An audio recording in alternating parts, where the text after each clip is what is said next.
Edmund, who knows you best? Is it your friends, your daughter, your wife, your colleagues, your manager?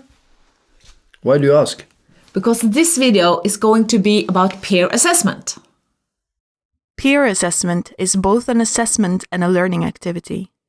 Let the students be part of the entire process. They need to understand the criteria. That means knowing the learning outcome descriptions may be broken down into more detail, but also in more comprehensive learning goals. They also need to know what kind of work they are to assess.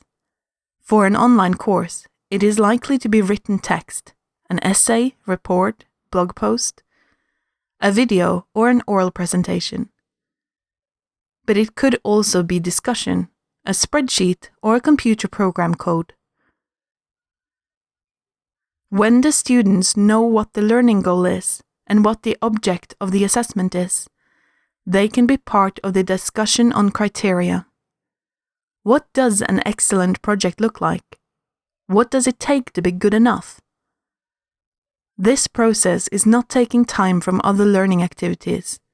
It is in itself a learning activity. To assess something, you must get to know a lot about it. A rubric created by the students and teacher in cooperation can be a very good tool for peer assessment. The work of former students can serve as a model for discussion, but remember to get their consent. When the students know what to assess and how to assess it, it is time to talk about feedback.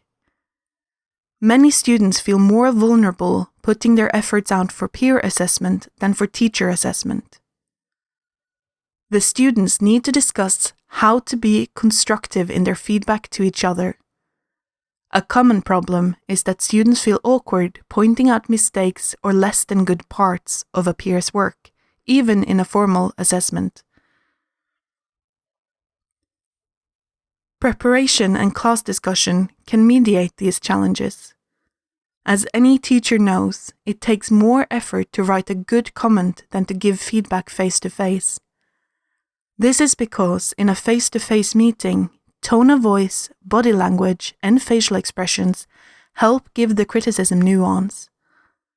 It could therefore be a good idea to let the students record their peer reviews as videos.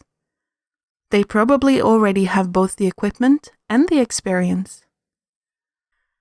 As a teacher, you must consider whether to assess the assessment, which can provide a lot of information about the students' understanding, knowledge, and skills, and whether to give feedback on the feedback. Students generally want as much feedback as possible. Doesn't this take a lot of time? You bet, but it should be worth it. Preparing for assessing the task is preparing for the task itself, and assessing peers means having their knowledge and insight. And if the assessor disagrees with the assessed, they will have to argue for that and investigate if one solution is more correct than the other. Teaching is always about prioritizing. Usually, if something is worth doing, it is worth assessment and feedback.